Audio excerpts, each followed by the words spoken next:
All rise. Judge Woodby Court is now in session. Judge, this is case number JBB 1029, Autry case. Thank you. You all may be seated. Mr. Autry? Yes. You brought this case before the court. What's going on? Well, you did bring this case before the court. She didn't show up. You were served to be here, looks like. Well, she knew what she had to do. It looked like she wanted you to pay child support. Things happen. And you showed up today. I mean, typically the person who files it is the one that shows up to court. I appreciate you being here. Okay. Without her actually being here to say what her relief is. We're breaking down the legal stakes, the emotional weight, and the real-life consequences of silence in court because this case is a lesson in how to handle a courtroom confrontation. A man walks into court expecting to face child support accusations, but the person who filed the case is nowhere to be found. No explanation, no call, and even a late entrance. Now, here's the twist. Without the petitioner present, the judge cannot proceed. What does that really mean for the father? Is he off the hook, or is this just a delay in what's coming? Pretty much. You understand what I'm saying, right? Not really. In other words, the person who files the case, they're the petitioner. They're asking the court to do something against the person who they're filing the case against, which that would be you, the respondent. In order for the judge to grant any type of request that the petitioner may have made, they would have to be here to present their case. And it doesn't look like you filed anything today, you just showed up. So, I mean, unfortunately, I can't move forward with whatever it looked like she was wanting to put you on child support, so it doesn't look like. This is where courtroom regulations take control. The judge is according to rigorous legal procedure and is not making a personal decision. Due process is meant to protect both parties, so if the court began awarding judgments without hearing from both parties, it would be open to all sorts of abuse. However, it may seem frustrating, especially if you're the one being hauled into court, that the person who files a case is responsible for showing up and making their argument. This is the cornerstone of justice, not just a technicality.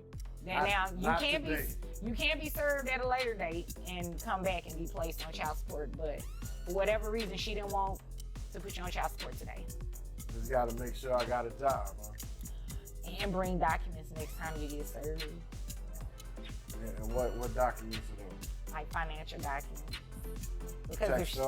Check stubs, your W-2, if you have 1099s, anything like that. Okay. Yeah. All right. Okay? All right. You have any other questions? I'm free to go? You are free to go. You are dismissed. Thank you. The judge abruptly declares that he will not be assessed child support today. But don't regard this as a victory. This is a postponement rather than a verdict. If the petitioner reappears and files properly, he will return. And the next time won't be so simple. The court even warns him about it.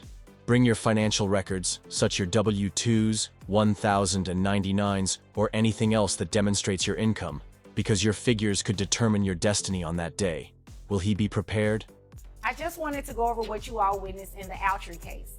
So in this particular case, mom was the petitioner, dad was the respondent. Dad showed up for court, mom did not. Well, what is so interesting about that? The petitioner is the person that actually files with the court who is seeking some sort of relief. Absent the respondent filing anything in court, there's nothing that the court can do in proceeding on the petitioner's case. Therefore, the legal system values presence. It's not just about paperwork. It's about participation.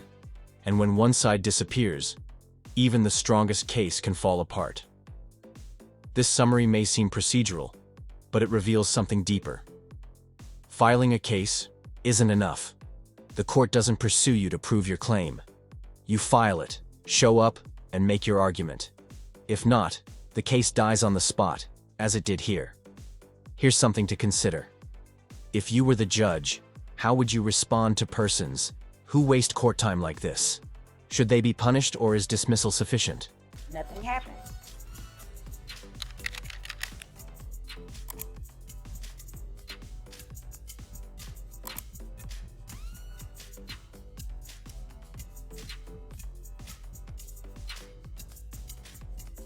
If this case caught you off guard, you're not alone. These courtroom moments demonstrate how real life meets real law, and how quickly things can turn when one side checks out. If you want more cases that challenge expectations, expose strategy, and deliver raw, unfiltered justice, make sure to like this video, leave your thoughts in the comments, and hit subscribe. This case was ultimately a procedural shutdown. The father showed up, but the mother, who filed, didn't. And without her, the court couldn't proceed.